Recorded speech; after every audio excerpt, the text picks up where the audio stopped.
தனுஷ் அப்படின்னாலே எல்லாருக்குமே தெரியும், ஒரு மல்டி டேலண்டட் பர்சனாலிட்டி. தனுஷ் அப்படின்னாலே வந்து எல்லாருக்குமே ஒரு சில படம் வந்து ஞாபகத்துக்கு வரும். அதில் வந்து வேலையில்லா பட்டதாரி கண்டிப்பாக இருக்குன்னே சொல்லலாம். ஏன்னா தனுஷ் வாழ்க்கையில் மறக்க முடியாத திருப்பு முனையாக ஏற்படுத்தின படங்களில் வேலையில்லா பட்டதாரி ரொம்பவே முக்கியமானது. தனுஷ் வந்து தமிழ் சினிமாவோட முன்னணி நடிகராக இருக்கார். அதுக்கு வந்து பல படங்கள் வந்து அவருக்கு வந்து முன்னாடி ஹெல்ப் பண்ணியிருக்கு. ஆனால் ஒரு ஸ்டாராக வளர்ந்ததுக்கு அப்புறமா அவர் வந்து அடுத்த கட்டத்துக்கு எடுத்து போன படம் அப்படின்னா அது வேலையில்லா பட்டதாரி அப்படின்னு சொல்லலாம்.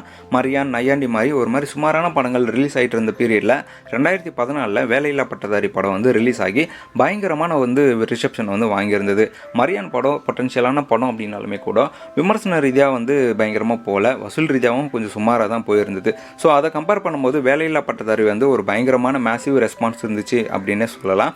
இந்த படத்தை வந்து தனுஷ் தயாரிக்க பிரபல ஒளிப்பதிவாளர் வேல்ராஜ் தான் வந்து டைரக்ட் பண்ணியிருந்தது. அமலா பால் நடிச்சிருந்தாங்க, அனிருத் வந்து மியூசிக் போட்டிருந்தாங்க. அனிருத் மியூசிக்கில் வந்து எல்லா பாட்டுமே ஹிட்டு. அந்த பீரியடில் பார்த்தோன்னா வேலையில்லா பட்டதாரியோட பாட்டு தான் வந்து எல்லா காலேஜ் அப்புறம் ஸ்கூல்லலாம் வந்து போட்டு டான்ஸ் ஆடிட்டு இருப்பாங்கன்னே சொல்லலாம். விஐபியோட இந்த படத்தோட வெற்றியை தொடர்ந்து விஐபி பார்ட் 2 வந்து 2017 வந்துச்சு.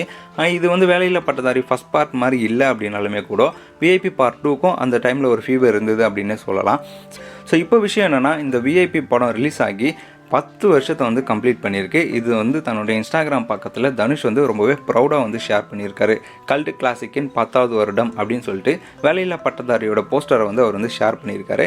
ஸோ தனுஷ் வந்து ஹாலிவுட்னு அடுத்தடுத்து போனாலுமே கூட தமிழில் தன்னை அடுத்த கட்டத்துக்கு வளர்த்து விட்ட வேலையில்லா பட்டதாரி படத்தை வந்து மென்ஷன் பண்ணதை வந்து தனுஷோட ஃபேன்ஸ் வந்து பயங்கரமாக செலிப்ரேட் பண்ணிட்டு வராங்க. தனுஷ் வந்து இப்போ பார்த்தோன்னா குபேர படத்தில் நடிச்சிட்டு வராரு. அதுக்கப்புறம் தன்னோட 50வது படத்தை அவரே டைரக்ட் பண்ணியிருக்காரு. ஏஆர் ரஹ்மான் மியூசிக் போட்டிருக்காரு. இந்த படம் ஜூலை 26 ரிலீஸ் ஆகிருக்கு. ஸோ இந்த படம் வந்து கேங்ஸ்டர் படமாக வந்து உருவாயிருக்கு அப்படின்னு சொல்லலாம். தனுஷ் நிறைய கேங்ஸ்டர் படத்தில் நடிச்சிருந்தாலுமே கூட இந்த படத்தை அவரே வந்து கதை எழுதி அவரே டைரக்ட் பண்ணியிருக்காரு. அப்படிங்கிறதுனால எல்லாருமே பயங்கரமாக எதிர்பார்த்துட்டு இருக்காங்கன்னே சொல்லலாம்.